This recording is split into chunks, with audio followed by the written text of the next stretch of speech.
Hi, Goddess of Love here. Kamusta kayo dyan? Again, mga goddess ko.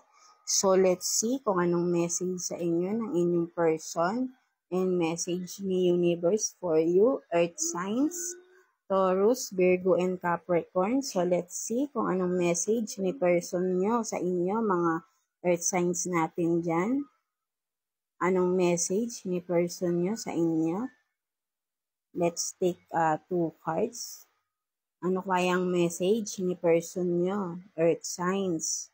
Cancer, Taurus, Virgo, and Capricorn. So, you have this lonely without you and I'm sorry daw. So, take what's resonate kung sino lang makaka-relate dito. Earth signs, Taurus, Virgo, and Capricorn. So, sabi sa'yo ni person mo is malungkot daw siya dahil wala ka. So, maybe may separation na nangyari or may tampuhan dito, sorry na daw, sabi sa inyo ng person mo, Earth signs, Taurus, Virgo, and Capricorn, di ba? Malungkot daw siya and I'm sorry, di ba? Malungkot siya na wala ka daw sa kanya. So that's it. Tingnan naman natin anong message sa'yo ni Universe, Earth signs, Taurus, Virgo, and Capricorn. Anong message sa'yo ni Universe? So let's see. Manifestor, anything. So, maybe for some of you, earth sign. So, kahit naman sino, lahat naman tayo, di ba?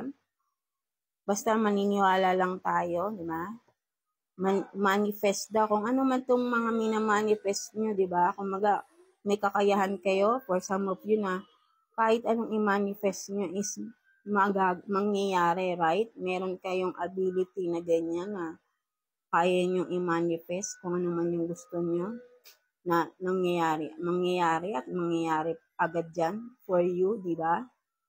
Basta ano kayo, yung masigasig kayo, alam yung ma-reach nyo yan kung ano man itong minamanifest nyo, di ba? Something like that. Yun yung sinasabi sa inyo. So, manifest anything na gusto nyo.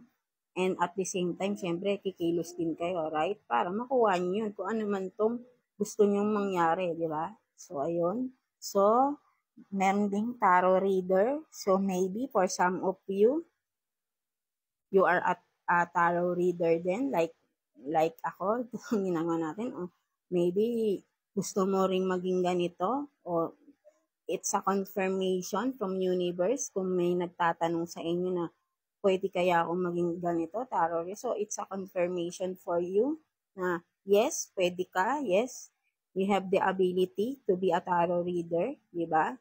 Or for some of you na tarot reader na din. So, i-continue nyo lang yan. So, you have that gift from universe. So, continuous lang and you will help a lot of people, di ba? People. So, that's it for you, Earth signs, Taurus, Virgo, and Capricorn. So, take what resonates and thank you for watching and please like and subscribe sa ating channel, Earth signs, Taurus, Virgo, and Capricorn, and always pray lang tayo kay God para lagi tayong gagabayan everyday, di ba? Right? So, that's it. God bless you all, Earth signs, Taurus, Virgo, and Capricorn, and see you again sa next reading natin. And thank you.